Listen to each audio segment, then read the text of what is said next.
जबान का वजन बहुत कम होता है, मगर इसे संभाल पाना हर किसी के बस की बात नहीं होती।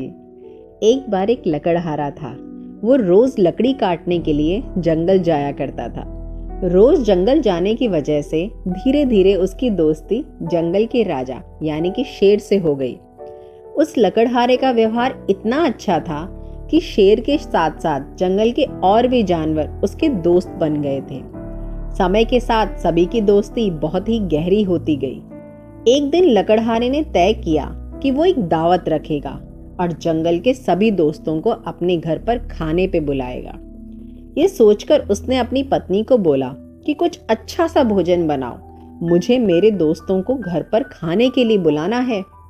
पत्नी ने बहुत मन से बहुत सारा भोजन तैयार किया। शेर और उसके दोस्त जब लकड़हारे के घर आए तो जंगल के जानवरों को अपने घर पर आया देखकर उसकी पत्नी बहुत नाराज हो गई।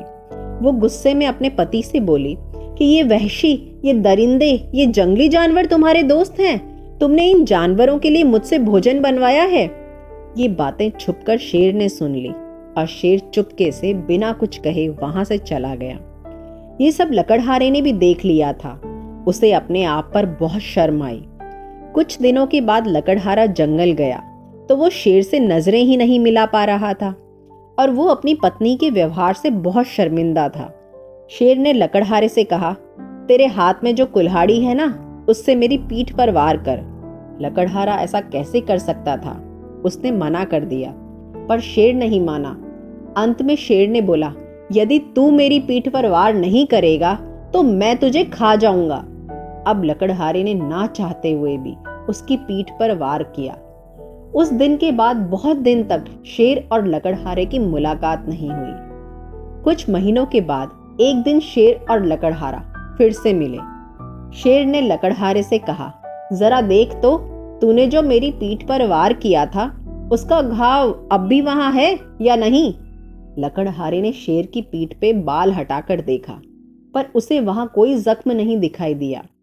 तब शेर ने कहा, तूने जो मेरी पीठ पर जख्म दिया था ना, वो घाव तो कब का भर चुका है, लेकिन जो घाव तुम्हारी पत्नी के शब्दों ने मुझे दिया था ना, वो आज भी नहीं भरा है।